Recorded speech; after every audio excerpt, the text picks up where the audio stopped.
Welcome to the Deep Dive. We're your shortcut to understanding some really complex stuff happening in the world. Today, we're looking at two huge things that, well, seem separate at first glance, but maybe aren't.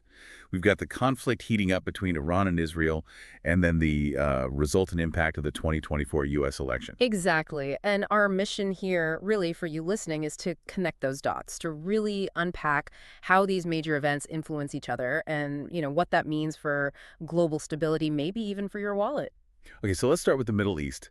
It feels like things really escalated recently. Can you walk us through those Israeli strikes, the ones on June 13th? Absolutely. So Israel launched these precision strikes. They targeted specific Iranian nuclear and military sites, mainly near Isfahan and Natanz. Precision, so not just random bombing. No, definitely not. The goal was very specific. They wanted to disrupt the centrifuge facilities that's, key for uranium enrichment, basically trying to hit the brakes on Iran's ability to quickly make weapons-grade material, their nuclear breakout capability, and also curb their influence in the region. And Iran didn't just sit back, Yeah. right? Their response was pretty direct, which seems like a shift after years of proxy fighting. A massive shift. Yeah, Iran fired back with something like 150 missiles and about 100 drones. Wow. And some actually made it to Tel Aviv. Others were thankfully intercepted by the Iron Dome system. But still, experts are calling this, and I think it's accurate, an unprecedented full-scale open war. It's a really dangerous new phase. And you can already see the ripples spreading out, can't you? U.S. warships nearby. A clear signal, yeah. And the UK is warning this could even affect Russia, maybe their drone supply for Ukraine. That's a connection people are making, yes.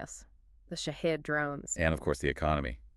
Oil markets must be nervous. Oh, definitely. Any threat to shipping through the Strait of Hormuz, that vital choke point, well, it makes everyone nervous. Could spike energy prices, destabilize whole economies. Big concern. Okay, so that's the backdrop. Extremely volatile. Now, let's bring in the other piece. Yeah. The U.S. election. Trump won in 2024, but the way he won, the voter shifts. That seems important for the global picture, too. What did the research show there? Yeah, Pew Research had some really interesting findings. Trump made, well, pretty significant gains with Hispanic voters, up to 48% from 36%. A big jump. It is. And his share among black voters nearly doubled, from 8% to 15%. Still relatively low, but a notable increase.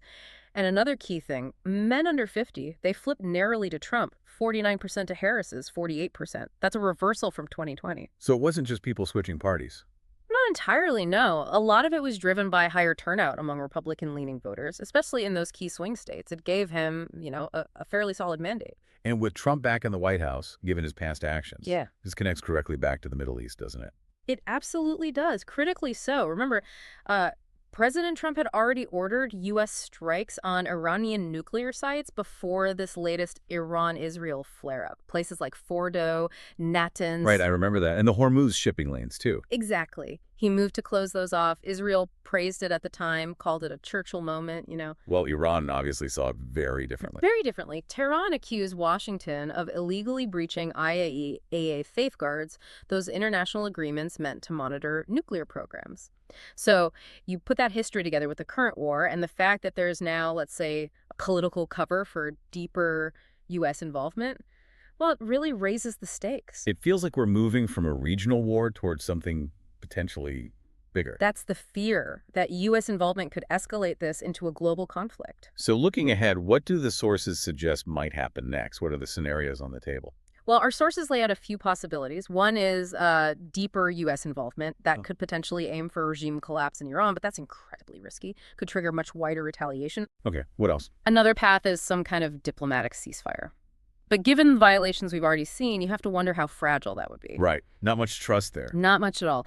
And the third scenario is maybe just ongoing tension, a sort of low-intensity standoff with sanctions, maybe more proxy strikes, a very unstable kind of quiet. So boiling it down, why should you, listening at home, really track this? Why does it matter? Well, think about energy prices, gas at the pump. Think about stock market volatility, international alliances shifting.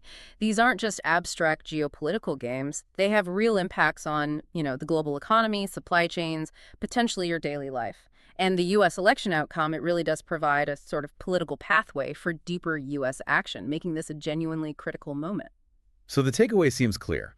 We have a hot war escalating in the Middle East, and it's intersecting with a new administration in the U.S. Global